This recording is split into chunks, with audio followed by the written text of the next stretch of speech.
Hey guys, it's Steve, and we're here in Johnson Valley driving the Chevrolet Colorado ZR2 Bison. Huge thank you to Chevrolet for bringing us out here, Zach behind the camera, and Manny at Muscle Cars and Trucks Media. And here's the Chevy Silverado HD ZR2 Bison.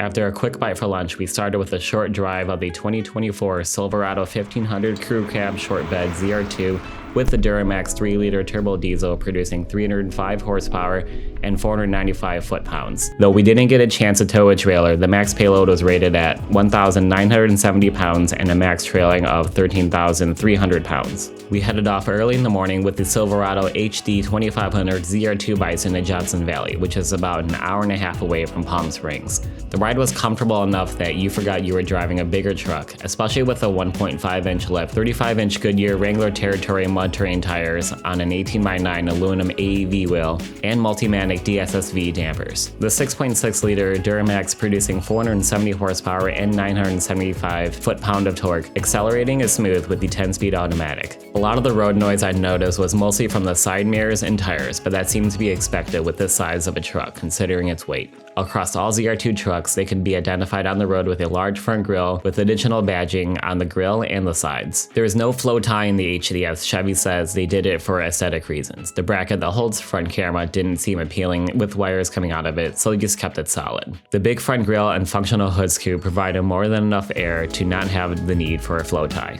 The Bison, which adds unique gloss black wheels, stamped steel front bumpers with integrated recovery points and winch provisions, a stamped steel underbody skid plates under the front transfer case, exhaust, and steering rack. They have also added this black vinyl portion towards the top of the multi-flex tailgate to further distinct it from our normal ZR2.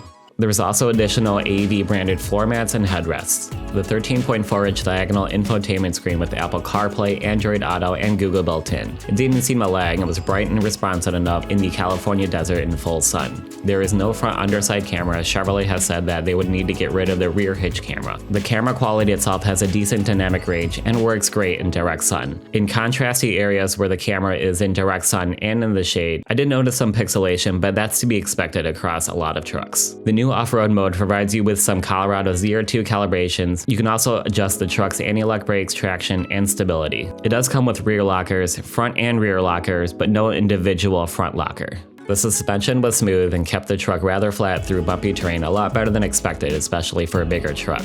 The DSSVs tackled through everything, and the use of off-road mode definitely helped through our trails. The Chevy Silverado 2500 HD ZR2 Bison is great for work and play, combining all of your payload and towing needs, and for exploring off-road. You don't really see this big of a truck on the trail, is mainly due to its size, but having the flexibility is there when you need it. The route we ran had a mix of light sand, rocks, boulders, and steep grades with obstacles, which we easily went through. After a quick break, we switched into the Colorado ZR2 Bison. You have a 2.7-liter turbo high output making 310 horsepower and 430 pound-foot of torque, also with Multimatic DSSVs with front and rear Jounce control dampers. It comes with 35-inch Goodyear Wrangler Territory mud terrain tires on a 17-inch AEV beadlock capable wheel. Visually, I love all of the sharper angles, especially with the lower polygon count and the beefiness of the truck from the front bumper along with the wider wheel arches. Honestly, seeing this truck off the road is rather appealing, as the aggressiveness just stares at you.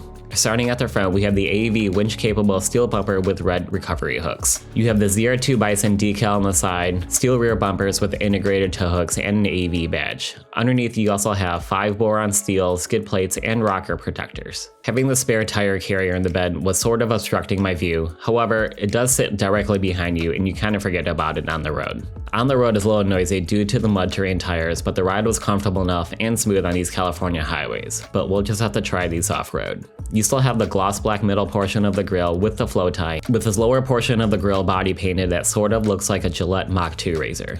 The 10 cameras available on the Colorado offer a 360-degree view of the truck with underside cameras that can wash themselves when you're going through some muddy terrain. As with the 2023, accessing the headlights and parking lights are only available on top of the infotainment screen. However, the high beams are still on the left-hand stalk of the steering wheel. I'm sure leaving it in auto works most of the time, but it would seem easier just to place the controls back on the stalk. The interior stays almost the same except for the AEV branded floor liners and headrests, but you do have this weird negative space below the physical volume button for the bezel as the two screens are not connected. Off-roading in Michigan is a little bit different than Johnson Valley, but both trucks performed rather well. The Silverado 2500HD ZR2 Bison is a towing beast but can go off-road and accomplish most things given its length and size. The 2500HD ZR2 I drove started at $69,600 but also came with the Duramax 6.6 liter and the ZR2 package, which came to a total of $95,680. It did have the power retractable steps, but those were removed for our testing purposes. Pricing for the Colorado ZR2 Bison hasn't been announced yet, but expected to be around the starting price of $55,000, considering that the 2023 started around $50,000. I hope you liked this video. As usually, I'm behind the camera, so please like, subscribe, and share.